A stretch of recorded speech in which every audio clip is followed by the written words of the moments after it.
Selamat malam, perkenalkan nama saya Hugo Satriawan dari kelas 1C jurusan Administrasi Bisnis.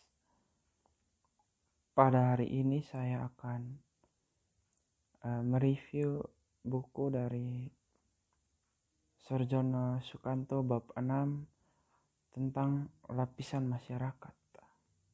Oke, jadi setiap masyarakat senantiasa mempunyai penghargaan tertentu terhadap hal-hal tertentu dalam masyarakat yang bersangkutan.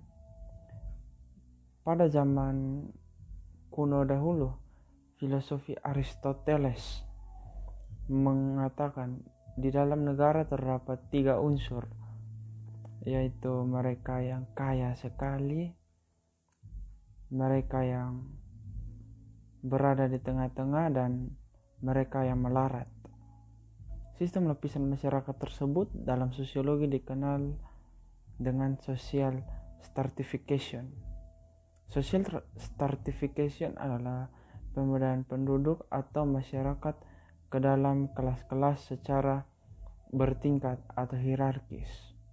Oke, jadi pada materi yang pertama yaitu terjadinya lapisan masyarakat. Adanya sistem masyarakat dapat terjadi dengan sendirinya dalam proses pertumbuhan masyarakat itu. Tetapi ada pula yang dengan sengaja disusun untuk mengejar suatu tujuan bersama. Pembedahan atas lapisan masyarakat merupakan gejala universal yang merupakan bagian sistem sosial setiap masyarakat.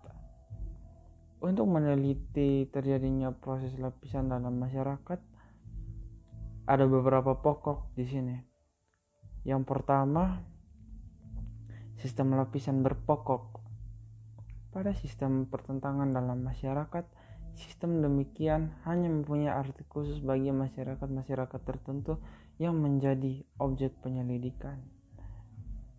Kedua, distribusi hak-hak istimewa yang objektif seperti misalnya penghasilan, kekayaan, keselamatan, dan kesehatan. Lanjut, ketiga, sistem pertanggangan yang diciptakan oleh para warga masyarakat. Keempat, kriteria sistem pertanggangan dapat berdasarkan kualitas pribadi, keanggotaan, kelompok, milik, wewenang, atau kekuasaan. Kelima, lambang-lambang kedudukan seperti tingkah laku hidup, cara berpakaian, perumahan, keanggotaan, dan lain-lain. Lanjut, yang keenam, mudah sukarnya bertukar kedudukan. Yang ketujuh, solidaritas di antara individu atau kelompok-kelompok sosial yang menduduki kedudukan yang sama dalam sistem sosial masyarakat. Lanjut, selanjutnya sifat sistem lapisan masyarakat. Sifat sistem lapisan masyarakat dapat tertutup dan terbuka. Yang bersifat tertutup tidak memungkinkan pindahnya seseorang dari satu lapisan ke lapisan yang lain, baik gerak pindahnya itu ke atas atau ke bawah. Di dalam sistem yang demikian, satu-satunya jalan untuk masuk menjadi anggota suatu lapisan dalam masyarakat adalah kelahiran. Sebaliknya, di dalam sistem terbuka, setiap anggota masyarakat mempunyai kesempatan untuk berusaha dengan kecakapan sendiri untuk naik lapisan, atau bagi mereka yang tidak beruntung untuk jatuh dari lapisan yang atas ke lapisan yang di bawahnya. Selanjutnya yaitu kelas-kelas dalam masyarakat. Kelas sosial adalah semua orang dan keluarga yang sadar akan kedudukannya di dalam suatu lapisan, sedang kedudukan mereka itu diketahui serta diakui oleh masyarakat umum.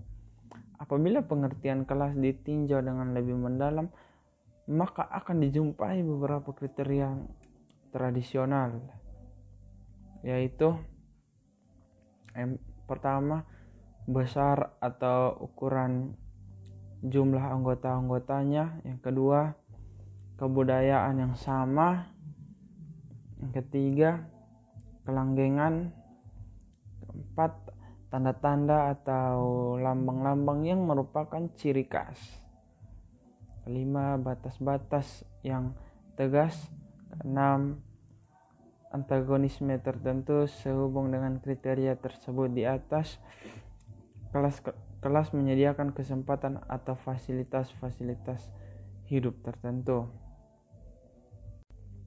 Selanjutnya dasar lapisan masyarakat, ukuran-ukuran yang biasa dipakai untuk menggolongkan anggota masyarakat ke dalam lapisan-lapisan.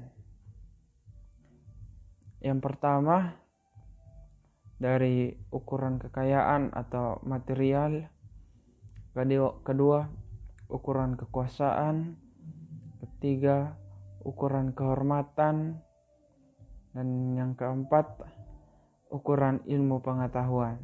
Selanjutnya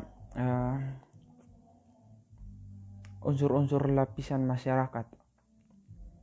Yang pertama kedudukan atau status. Secara abstrak, kedudukan berarti tempat seseorang dalam suatu pola tertentu. Dengan demikian, seseorang dikatakan mempunyai banyak kedudukan oleh karena seseorang biasanya ikut serta dalam berbagai pola-pola kehidupan. Pengertian tersebut menunjukkan tempatnya sehubung dengan kerangka masyarakat secara menyeluruh. Masyarakat pada umumnya mengembangkan dua macam kedudukan, yaitu yang pertama ascribed status, yaitu kedudukan seseorang dalam masyarakat tanpa memperhatikan perbedaan-perbedaan rohania dan kemampuan. Kedudukan tersebut diperoleh karena kelahiran.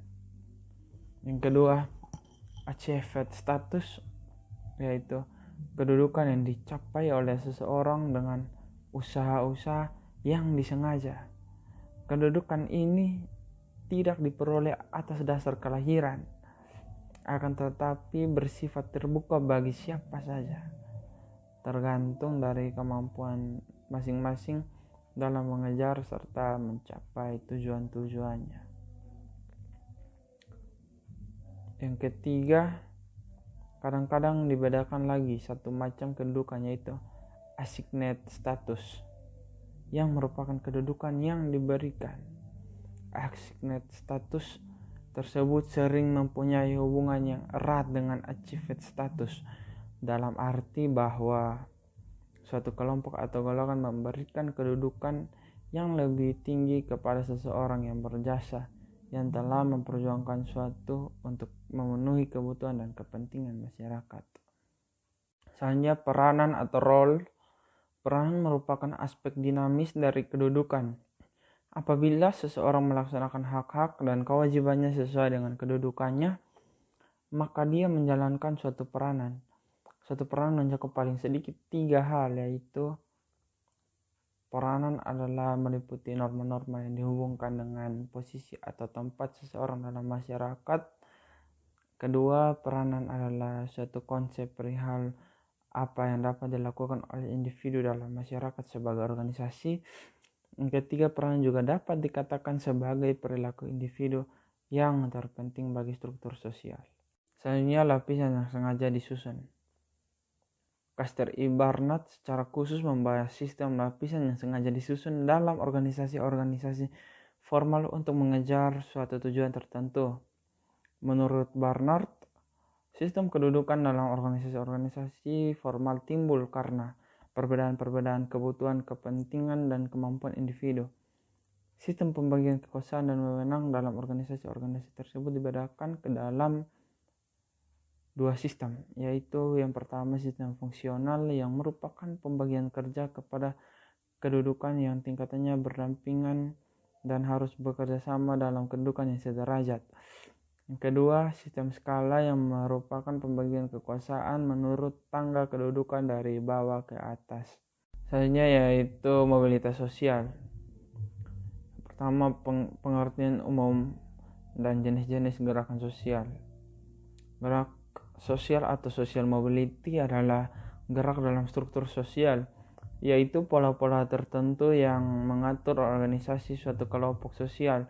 Struktur sosial mencakup sifat-sifat hubungan antar individu dalam kelompok itu dan hubungan antar individu dengan kelompoknya. Tipe-tipe gerakan sosial yang prinsipil ada dua macam, yaitu gerak sosial horizontal dan vertikal. Dengan gerak sosial yang horizontal dimaksudkan suatu perihal individu atau objek-objek sosial lainnya dari suatu kelompok sosial lainnya yang sederajat. Dengan gerak sosial yang vertikal dimaksudkan sebagai perpindahan individu atau objek sosial dari suatu kedudukan sosial lainnya yang tidak sederajat. Sesuai dengan arahnya, maka terdapat dua jenis sosial yang vertikal, yaitu yang naik dan yang turun. Yang terakhir, perlunya sistem lapisan masyarakat. Mau tidak mau ada sistem lapisan masyarakat, oleh karena gejala tersebut sekaligus memecahkan persoalan yang dihadapi masyarakat, yaitu penempatan individu dalam tempat-tempat yang tersedia dalam struktur sosial dan mendorongnya agar melaksanakan kewajiban yang sesuai dengan kedudukan serta peranannya.